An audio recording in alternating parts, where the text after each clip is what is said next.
Bang! Blue lights flash. Half your facts are dead wrong. We've all seen the movies. The hero outsmarts the system. But real life? It's not a Hollywood script. The rules are confusing. And what you is your right can actually get you into trouble. We're counting down the top 10 myths that turn a simple stop into a nightmare. We'll break down what the law actually says, what police can and can't do, and what should and shouldn't do. This isn't about being anti-police, it's about being pro-knowledge, because knowledge is protection. Stay to number 1 or risk learning these lessons the hard way. Myth number 10. I don't have to tell the police who I am. It feels right, but in many states, if an officer has reasonable suspicion, you have to identify yourself. Refusing can get you arrested for obstruction or failure to identify. Laws vary by state. What's legal in one place could be a crime in another. Don't assume you have a universal right to stay anonymous. Know your local laws. A little knowledge here can save you from a trip downtown. Myth number 9. Police aren't allowed to lie to you. It feels unfair, but the Supreme Court says they can use deception during investigations. They can lie about evidence, witnesses, even claim your friend confessed. It's a tactic to get you talking. Don't fall for it. Assume not everything you're told is true. Police are not your confidants. Their job is to close cases. Believing they must be honest is like believing a magician's trick is real. Myth number 8. If it's not on video, it's just your word against the officers. Officer testimony is evidence. Courts often trust it over yours. No video doesn't mean no conviction, it just means it's your credibility versus theirs. Video helps, but its absence isn't a get-out-of-jail-free card. Your defense becomes much harder without footage. Don't gamble on the idea that no video means no problem. The court can and will convict based solely on an officer's word. Myth number 7. Saying, "I do not consent to a search" stops everything. You should always state your non-consent, but it's not a magic shield. Police can search without consent if they have probable cause, especially with cars. Smells, sights, or sounds can give them legal grounds. Your refusal protects your rights for court, but may not stop the search in the moment. Don't physically resist. Just make your non-consent clear. It's about preserving your rights, not stopping the search on the spot. Myth number 6.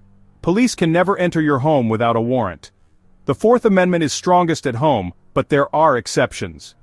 Emergencies, like chasing a suspect, hearing cries for help, or imminent destruction of evidence, let police enter without a warrant. Your home isn't an impenetrable fortress. Police can't enter on a hunch, but urgent situations change the rules. Know the limits of your rights. There are asterisks, even at home. Understanding exceptions is key to protecting yourself. Myth number 5. I have to answer all of an officer's questions.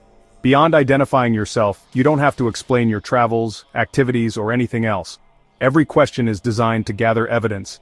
Innocent answers can incriminate you.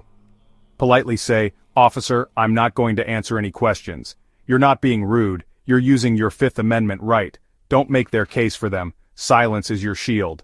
The less you say, the safer you are. Myth number 4. You can talk your way out of a ticket. While you're talking, the officer is gathering evidence for their report. Admitting to just one beer or being in a hurry can turn into confessions. Police are trained to let you talk. Don't give them ammunition. Be polite, provide documents, and say as little as possible. Save your arguments for court, not the roadside. Trying to charm your way out often backfires. Myth number 3. I got a ticket, so I just have to pay it. Paying is pleading guilty. It goes on your record and can raise your insurance. You always have the right to challenge a ticket in court. Sometimes the officer won't show, or there's an error, and the ticket gets dismissed. You can hire a traffic attorney to fight for you. Don't accept a ticket as final. Explore your options. It's often worth contesting, even for minor violations. Myth number 2. The body cam will prove I'm right. Body cams aren't neutral. They show what the officer sees, not everything. Angles, audio, missing footage can all distort the story. Footage is just one piece of evidence open to interpretation. Cameras can malfunction or be turned off. Don't rely on body cam footage as your savior. It's a tool, not a guarantee. Myth number 1. If I'm innocent, I should argue or resist on the spot. This is the most dangerous myth. Arguing or resisting only escalates the situation. The roadside isn't a courtroom and the officer isn't a judge. You can be charged with obstruction or resisting even if you did nothing wrong initially. Comply now, challenge later. Your safety comes first. Survive the encounter, fight your case in court, not on the street. You can beat the rap, but you can't beat the ride. Protect your rights by protecting your safety. Those are the 10 myths that can turn a routine stop into a nightmare.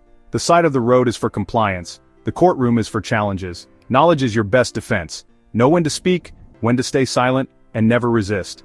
Don't let Hollywood myths dictate your real-life choices. Stay calm, protect your rights, and handle police stops the smart way. Hit subscribe to stay informed and stay safe.